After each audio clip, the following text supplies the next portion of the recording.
ইস্তেগফার। আপনি ফেঁসে গেছেন কোনো জায়গায়, কোনো উপায় পাচ্ছেন না, আপনি ইস্তেগফার পড়তে থাকেন। আস্তাগফিরুল্লাহ ওয়া আতুবু ইলাইহি, আস্তাগফিরুল্লাহ ওয়া আতুবু ইলাইহি, আস্তাগফিরুল্লাহ ওয়া আতুবু ইলাইহি, আস্তাগফিরুল্লাহ, আস্তাগফিরুল্লাহ, আস্তাগফিরুল্লাহাল্লাযী লা ইলাহা ইল্লা হুয়াল হাইয়ুল কাইয়্যুম ওয়া আতুবু ইলাইহি ওয়া লা হাওলা ওয়া লা কুওয়াতা ইল্লা বিল্লাহ। ইস্তেগফার পড়তে থাকেন আপনি, বেশি বেশি করে আল্লাহর কাছে ইস্তেগফার, ক্ষমা প্রার্থনা করতে থাকেন খুব বেশি। আপনার দুই ঠোঁটে অনবরত আপনি চাইতে থাকেন আল্লাহর কাছে ক্ষমা। এই ইস্তেগফার সম্পর্কে নবী করিম সাল্লাল্লাহু আলাইহি ওয়াসাল্লাম বলেছেন, মাল্লাজিমাল ইস্তেগফার, যে ব্যক্তি ইস্তেগফারকে আঁকড়ে ধরবে, আঁকড়ে ধরা মানে কি, এটা ছাড়বে না, সে পড়তেই থাকবে অনবরত।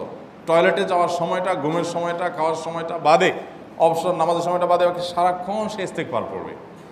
এরকম যদি কেউ করে, আল্লাহ রাব্বুল আলামিন জাআলাল্লাহু লাহু মিন কুল্লি হাম্মিন ফারাজা ওয়া মিন কুল্লি যায়কিন মাখরাজা, সকল পেরেশানি থেকে, সকল টেনশন থেকে বের হওয়ার পথ আল্লাহ তাআলা অলৌকিকভাবে তার জন্য আবিষ্কার করে দিবেন।